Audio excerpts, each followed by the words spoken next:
I think we can actually go ahead and get started. We've got almost everybody in here.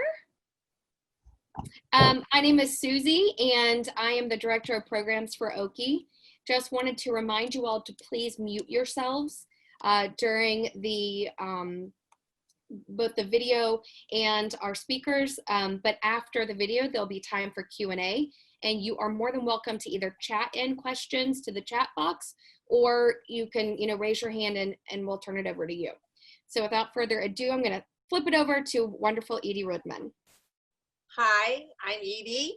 I cannot tell you how excited we are that we had almost 100 people register for this virtual event. I'm the Executive Director of the Oklahoma-Israel Exchange, OKI, though I am quite appreciative of the Zoom platform and the opportunity to have an audience for our virtual program tonight. I will be ever so grateful when we can do in-person events again. It is good to see old friends as well as count new friends who have joined in. What a privilege for Oki and Hillel at the University of Oklahoma to present Echoing the Past, a musical response to anti-Semitism today. Before we launch into the program, I want to take a minute to thank Susie Lovelace, Oki Director of Programs, for her visionary leadership and behind-the-scenes work. This is also an opportunity for me to tell you just a little bit about Oki. For more than 27 years, Oki has captured the pioneering spirit of both Oklahoma and Israel, focusing on 4 initiatives: agriculture, culture, education, and commerce. Through these initiatives, Oki promotes goodwill and understanding, fosters people-to-people exchange, and creates lucrative partnerships while advancing technologies that impact the quality of life for millions around the world. Please help us spread the word about the long-standing, vibrant Oklahoma-Israel partnership. Now I will turn it over to my colleague, Executive Director of Hillel at the University of Oklahoma, Cassie Shelton. Let me unmute myself. Thank you. Many thanks to Oki for their collaborative spirit. The program we're about to share will mesmerize with its art and stir the soul with its music. Before we begin, I also will take a brief minute for those of you who are not familiar with Hillel at the University of Oklahoma to tell you a little bit about us. Hillel is the hub for Jewish life in Norman, and we've been providing services and outreach to Jewish students and those with them since 1943. We strive to provide meaningful Jewish experiences for both students and the community. And we do this by offering diverse resources and initiatives to help build authentic relationships, create new experiences, expand opportunities, and impart involved and relevant Jewish content. And though every student has a very different connection to their Jewish identity, our Hillel provides a space where they are all united. If you'd like to know more about Hillel or Oki, Susie is going to post the links to our website and both of our websites in the group chat box. So this program is a result of our joint educational initiative, Friday High Notes. This is a weekly program featuring fast facts, culture, cuisine, and connections between the great state of Oklahoma and the state of Israel. When we were brainstorming about content for our culture focus, I quickly thought about our invaluable board member and friend, Dr. Dan Schwartz, who is a professor of oboe at the University of Oklahoma, and his work in immersive sound and imagery. There's really no point in trying to explain the genius behind this extraordinary piece from our featured artist and lecturer, Dan Schwartz. Instead, I'm just going to turn it over to him. Dan? You're muted.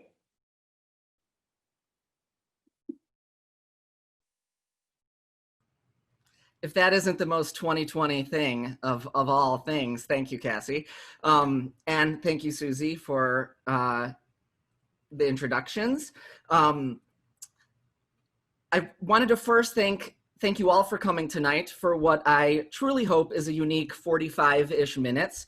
As Cassie and Susie mentioned, my name is Dan Schwartz, professor of oboe at the University of Oklahoma and musician in the Oklahoma City Philharmonic.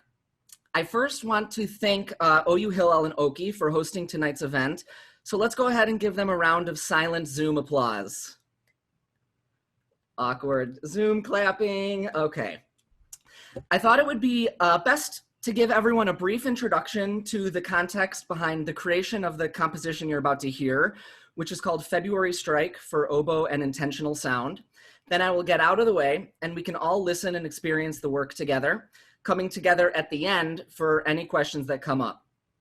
I first, before I do anything, wanted to kind of give an introduction to the oboe, since this piece is February Strike for Oboe and Intentional Sound, and there's probably a lot of folks who may not have been up close and personal with an oboe before. So this is an oboe. It is a member of the woodwind family. If you've ever seen an orchestra concert, the oboe is the instrument that tunes the orchestra. If I get distracted, I apologize. I'm seeing my nephew in a little box on the front screen and he is too cute. So hi, Hype. Shout out to Hypey. So oboe, woodwind family, an orchestral instrument by trade. We make our sound by playing into a double reed. So we have a little wooden reed that goes into the top of the instrument. And since the piece you're about to hear is a little too complicated to perform live over Zoom because it involves a lot of electronics that would be too impossible to balance over Zoom and with Wi-Fi connections. I didn't want to take the chance. I thought I'd play a little something just so you could hear the oboe. So when you listen to the actual performance, you will get a chance to discern what is the sound of the oboe and what is the sound of the electronic track. This is also a good excuse for me to stand up and to show 47 of us that I am wearing adult pants today, as opposed to teaching, which I have been doing in pajamas. Well, pajama pants, fancy top, hidden pants. So I'm going to play a little bit of the second movement from the Strauss Concerto for Oboe, just a few seconds, just so you kind of get a chance to hear what the oboe sounds like.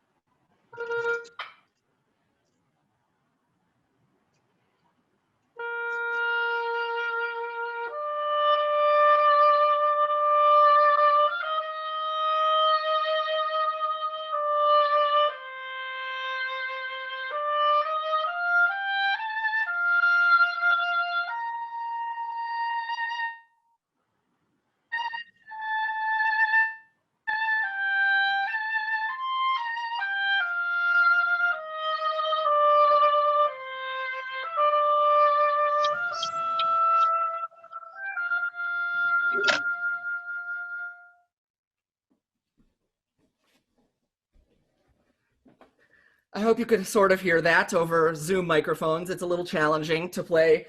The oboe is one of actually the hardest instruments to mic based on the sound that comes out of the physics of the sound that comes out of the horn. So anyways, okay, so carrying on. To avoid any unnecessary Zoom glitches, I actually pre-recorded my performance tonight and have synced the lecture portion to be read simultaneously with the music. So I would recommend that when we get there, that you listen along with headphones. You'll get a better listening experience this way. If not, just turn up the volume or just make sure it's, you know, a good volume for you to hear. And also note that you may want to be on a computer or tablet as the text of the video may be a little too small to read on your phone. But I think for most people, a phone would even be okay. So in a nutshell, this whole project began as part of a composition series exploring meaningful remembrance. Today, we live in a world where the news cycle is seconds long. The next big story is happening even before you can finish reading an article about something that just happened. Our global access increases all the time, and it's frankly impossible to keep up with what is happening around the world. There's too much to remember. But underneath this bombardment of information, this constant deluge of news, I think there lies a kernel of obligation. all of us at some point need to stop, focus, and genuinely, meaningfully remember. Not everything, not all the time, but there has to be merit in taking time as an individual, or as a group in this case, and practicing remembrance, especially centered on the most essential historical events. We all have obviously heard the adage, those that don't remember the past are doomed to repeat it. This couldn't be more evident than in the just released study on Holocaust remembrance commissioned by the Conference on Jewish Material Claims Against Germany.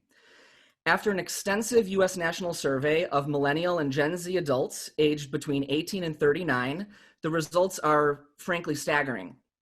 As reported by The Guardian, the study shows almost 2/3 of young American adults do not know that 6 million Jews were killed during the Holocaust, and more than 1 in 10 believe Jews caused the Holocaust.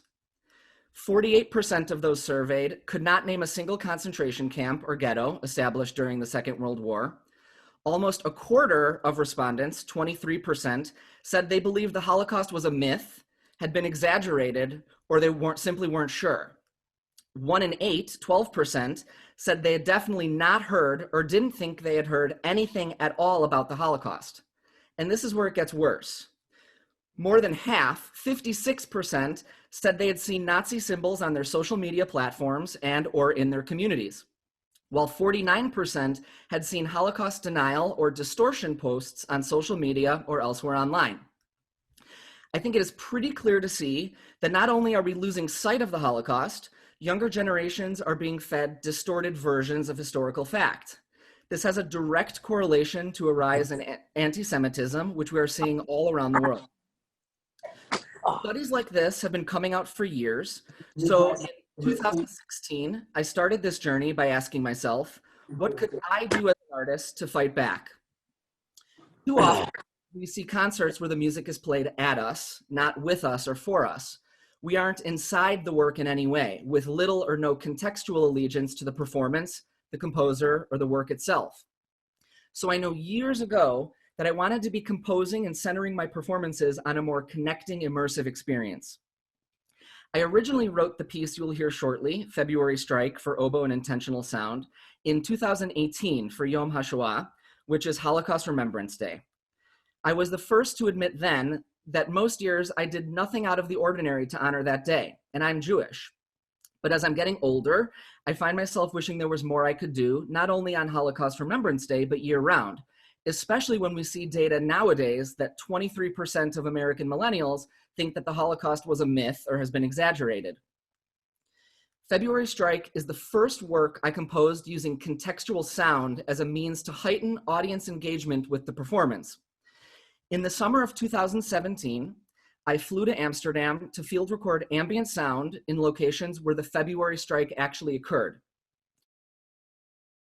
This strike, which happened in 1941 in Amsterdam, was the only direct strike any city took in opposition to Nazi occupation during World War II.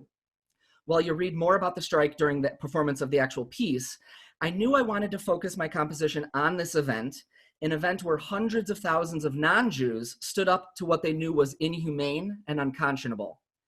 In classical music, we have something called program music, which is music that tells a specific story predetermined by the composer.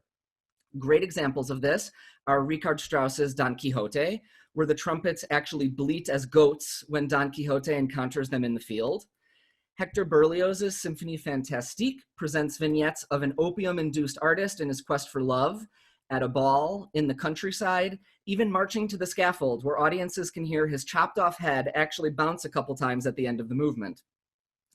Launching off this notion of program music, I thought it would be fascinating to create my own programmatic piece outlining the February Strike, where instead of alluding to events like trumpets making goat calls, I would actually use sound from where these events took place, which is what I call intentional sound, in a hope to ground you, the listener, into the piece even deeper, enhancing your connection to the content, and ultimately strengthening your remembrance of this event, which I fully realize many of you may not have even heard of this strike until now. I've only come across it a few years ago. After field recording this intentional sound, I was left with crafting an electronic soundscape to carry this story. Every single sound used in the electronic accompaniment was recorded in Amsterdam, which I'm quite proud of since this makes a piece incredibly tricky to compose. So after hours of editing, alteration, distortion, I was able to create harmony, rhythm, and form, all things needed to make an actual accompaniment for me to perform oboe on top of. It just happens to be that every single sound is an echo of the past, capturing places, sounds, and memories of the February strike of 1941, on a journey to more meaningfully remember and champion those who stood up for what they knew was right.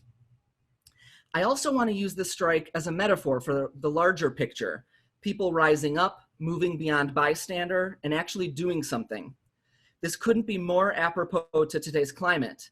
The Me Too movement, Black Lives Matter, protests, rallies happening literally right now all around the world. So today and tonight, we celebrate the heroism of sticking up for what's right, using remembrance to fight back, and hopefully creating ripples of activism to curb the rising tide of anti-Semitism. Without further ado, I am pleased to present to you a performance of my piece, February Strike. Now is probably a good time to put on your headphones and those reading glasses if you haven't already, and I hope you enjoy the piece, and we will come together afterwards.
So thank you all for taking that musical journey. And so we saved a little time at the end for just some questions and answers. If you wanted to type anything into the chat, questions about what Oki does, questions about OU Hillel, questions about the piece. So feel free to type away. Thank you, Barry.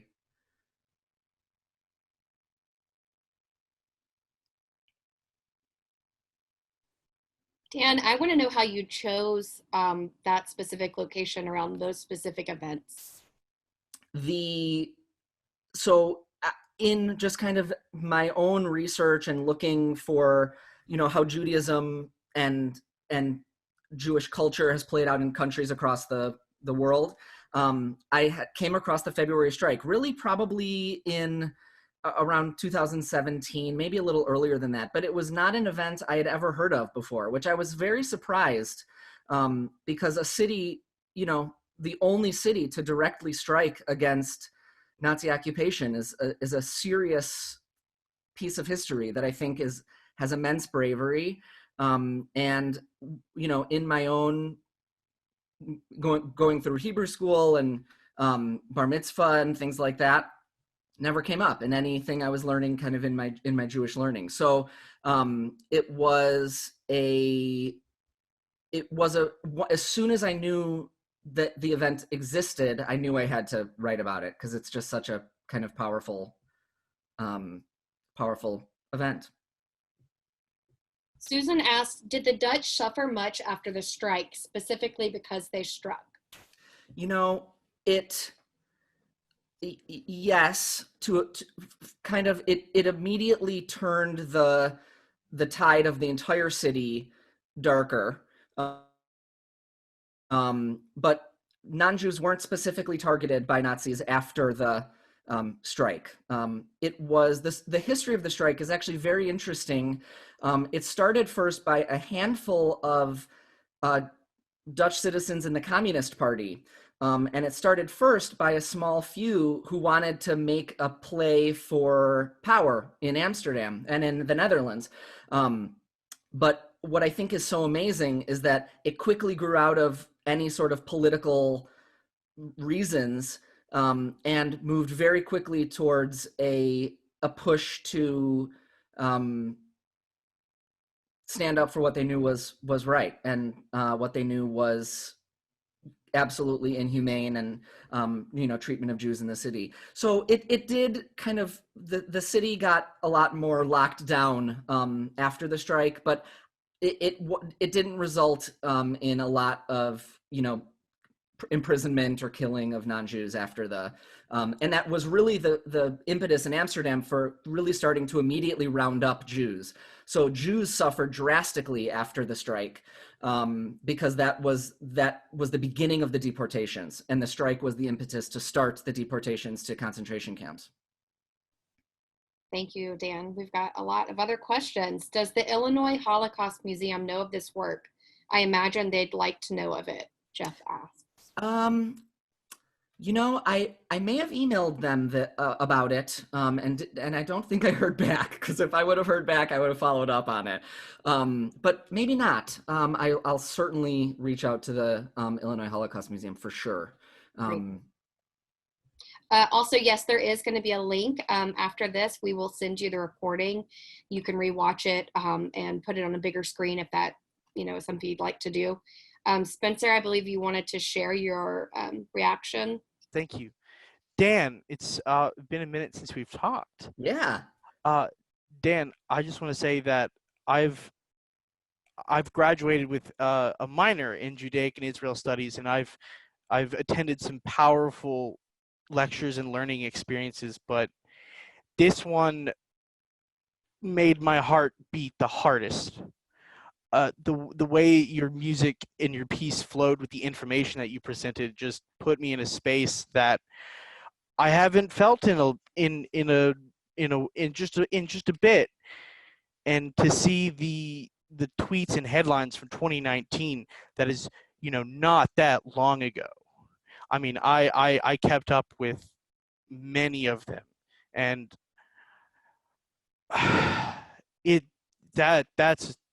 that is quite a wake-up call.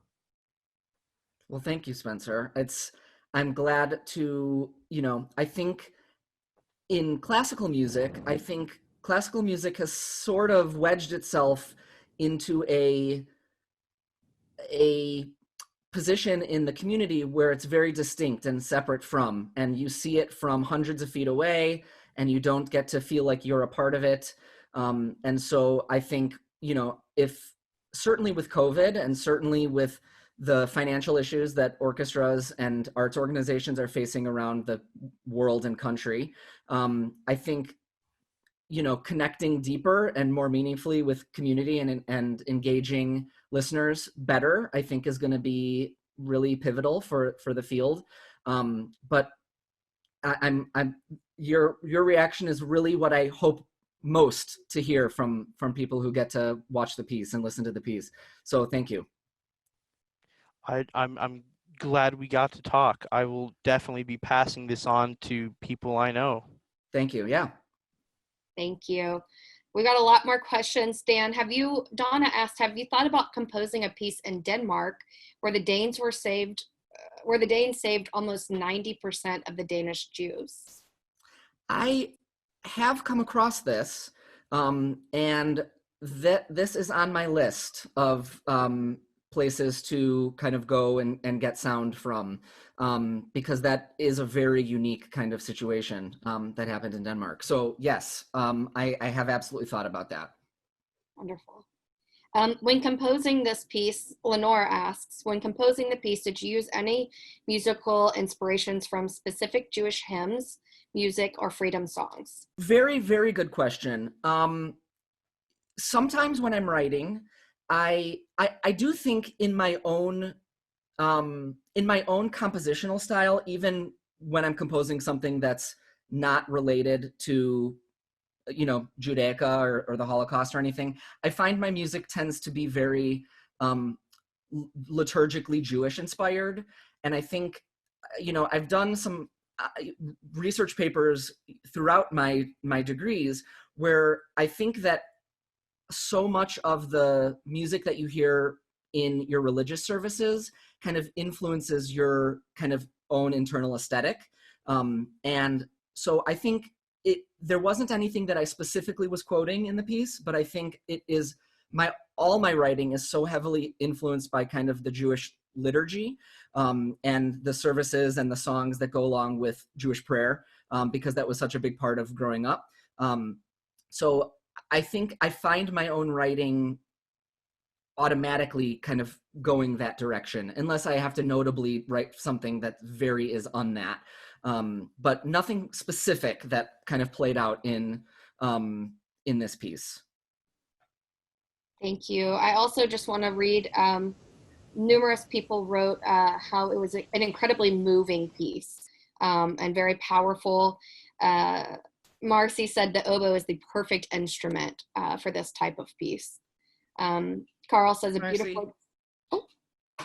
Nope, just saying hi. Oh, Carl says a beautiful example of the ability of music to express emotions we are not able to verbalize. You have created a unique piece of musical art. Thank you, Carl. Mike Kornblatt has a question. Did you meet anyone, either Jewish or non-Jewish, who was involved? Were the citizens receptive to what you were doing? In the recording process of this piece, I had access to a lot of these places because my parents and I, who are also on this call, if you look at the Chuck Schwartz box, hi Mom and Dad, they were with me, and we got to do a walking tour with a Jewish guide through the Jewish quarter of Amsterdam. And so we're able to go into these places and spend a lot of time in the Portuguese synagogue, which is really one of the oldest synagogues in Europe anyways, which is incredible to see. So during the actual kind of curating phase, curating all the sounds, no one knew what I was doing. I had a little messenger bag with 2 prongs of a high fidelity microphone and Zoom recorder sticking out of my bag. And so I was just kind of capturing as much ambient sound as I could, intentionally kind of brushing into things or walking near people talking, or, trying to get gravel footsteps around the statue and all that kind of stuff. But quickly, what is so amazing about what happened after I first performed this piece is I was connected with a Dutch visual artist who is now living in New York City. And we collaborated on a much larger work as part of a commission for an Amsterdam art exhibit.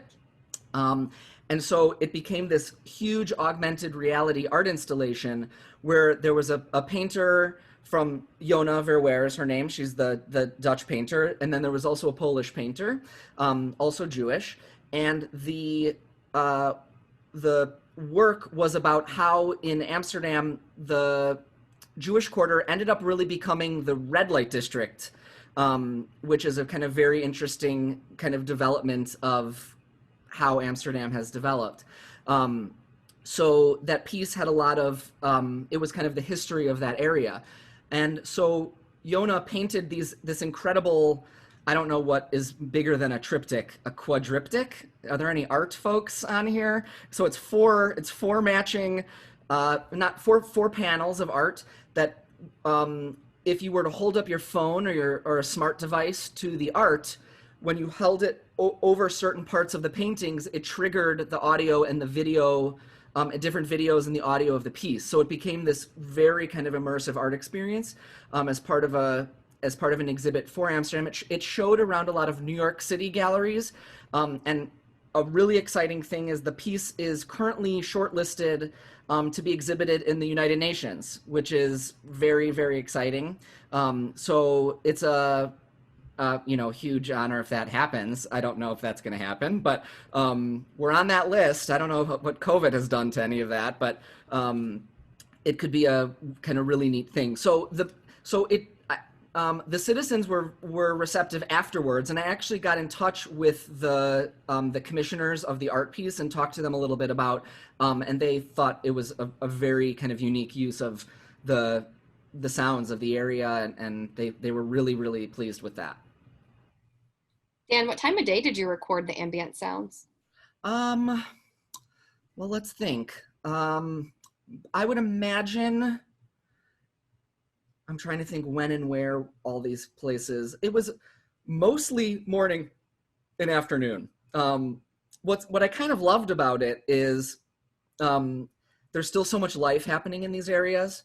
And so you really get to see kind of day-to-day living, and, you know, tour groups are coming through, and you know, you're listening to tours and things like that. A cool hidden Easter egg in the piece is under each section of the piece is a very slow and distorted is the tour guide talking about each of those locations. You can't hear her talking, but I've kind of distorted it and stretched it so much. So when we were in the Portuguese synagogue and the tour guide was talking about the Portuguese synagogue, I stretched that speech out, and that length of that speech became how long the section was of music. And so the tour guide actually had a huge influence without her knowing. And, you know, I hope it's not a copyright infringement. I don't think it is. When you are beyond recognition, I think you're okay. But the, yeah, morning and afternoon, typically maybe early evening for a lot of those. And, you know, it's, for me, what I like to think about kind of for me, it's like a very Buddhist and kind of Native American concept that the sounds stick around and the energy of that area is still there. And so what I loved about being there was you got to hear sounds of things that hadn't been created yet, you know, different cars and Vespas and all sorts of things zooming by the dock worker statue and all that kind of stuff. But you could 100% feel the energy of those places. And so I think particularly the natural sounds, the wind and the birds, and you know, I like to think of that as still being very tied to the history and to really kind of truly echo the past. Thank you. Dan, Marilyn asks, what is the synagogue like today? Is it fully restored and in use? The synagogue is used. There's not a very big population of Jews left in Amsterdam, so it is still a fully functioning synagogue. Mom and Dad, correct me if I'm wrong, they never added electricity, right? It stayed non-electric the entire, so they have not modernized the synagogue in any way. So it has stayed by candlelight and no heating and air conditioning. So it can be very cold. And on the grounds of the synagogue, there is a wonderful, it's not a museum, but it's museum presented art, you know, historical artifacts and, you know, writings and talit and Torahs and things like that that are, you know, preserved, that aren't used as part of the daily services. But yeah, the synagogue has not really been modernized in any way. I don't know when the last restoration of the synagogue was, but it does feel staid. It doesn't feel modernized. It certainly has been modernized since it was built, because it was, you know, really one of the oldest surviving synagogues in Europe. But it's a very beautiful synagogue. If you get the chance to go to Amsterdam, I absolutely would make sure you get to go in and see it. The pictures that I included in the YouTube, the video doesn't really do it justice because the quality gets so diminished. But it's incredibly beautiful. Okay, I'm going to ask you two more questions and be mindful of everyone's time. Madison asks, what was your thought process on only including the oboe with the soundscape behind it instead of arranging it as a small ensemble or duet? So really the part of the reason why I wrote this piece is because as soon as you start to get a piece that has more live performers, you know, oboe with piano, oboe with flute or clarinet or all sorts of things, the piece becomes a little harder to travel. And as a professor, I very often go to other universities to give master classes where I go in pretty much for the day and teach the oboe students there, and then I'll play a small recital and then I'll leave. And when times were good and universities were able to offer you a little help with hotels and, you know, and travel and things like that, you could stay a few extra days to rehearse with a pianist in advance. to give a full recital. But nowadays you really get one night. You get to kind of fly in that morning, you teach in the afternoon, and you play that night, and then you kind of fly out the next morning. So there's a very specific reason why I have kept it only to oboe and electronics, is because I'm trying to see if I have my little kind of Bluetooth device. But I was able to, with this piece, I've been able to present this piece live at Baylor, at the University of Michigan, at universities all around the country, because I can bring a Bluetooth speaker that's about this big that gets way as loud as I need it to, and I can just run the electronics right off my phone, and it makes it very portable, and it makes sure that this piece will be played again, and will be easy to play to audiences all over. Makes it very portable by keeping it just oboe and electronics. Our last question, which ties in so perfectly to this, Barry asks, do you foresee giving this concert live with a big screen for the presentation of the text in the post-COVID world? I absolutely do. I think this was the first kind of in a series of pieces that I've composed kind of around intentional sound. And so absolutely, I would love to perform this piece with a full screen. Subsequent pieces that I've written, I'm working right now on doing a similar kind of presentation where the text is embedded into a live performance. The two pieces after I wrote this piece, I wrote a piece called The Pharmacist, which is the same exact thing, where I went into a pharmacy in Krakow, Poland, and Tadeusz Pankowitz, who was a pharmacist, was the only non-Jew to voluntarily live inside the Krakow ghetto in Poland throughout the entire Second World War. So I have a lot of sound that I captured from inside the pharmacy, and that piece is quite a bit longer. It's about 30 minutes. But Barry, you might be very interested in this too. I actually talked to you about it, but I commissioned an OU student to create an animation that goes along with the piece. So I think it would work kind of beautiful to kind of maybe add more media and different things. Yes, absolutely. I would love to do a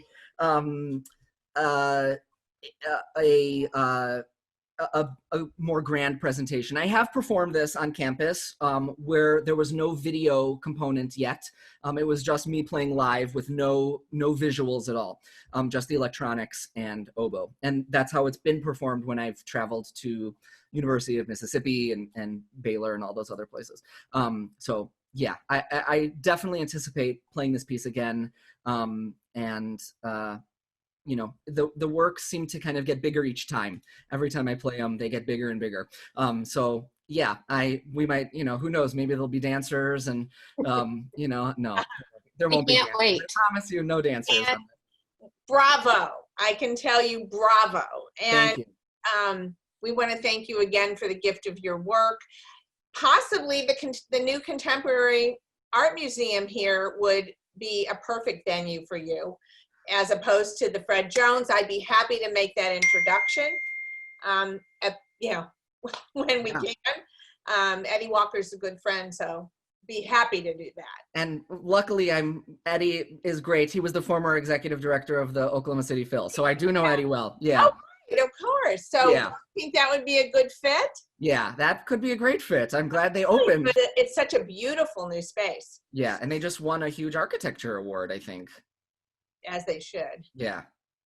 Oki and Hillel will continue to bring virtual programs of this caliber to eager audiences. Thank you for taking the time to join us, for making comments that we will share with Dan, and for asking your really pertinent questions. Thank you again to Susie Lovelace for navigating Zoom to make this evening picture perfect. And of course, we are indebted to you, Dan, for sharing your inspiration with all of us. Oki and Hillel promise to host Dan in person as soon as the world is once again right side up. Stay healthy and in good spirits until we all meet again. Thank you, everybody, for coming. Thank you for joining. I will be sending an email with all of the recording and video so you can view it again. Thank you all so much. Thank you. Have a good night.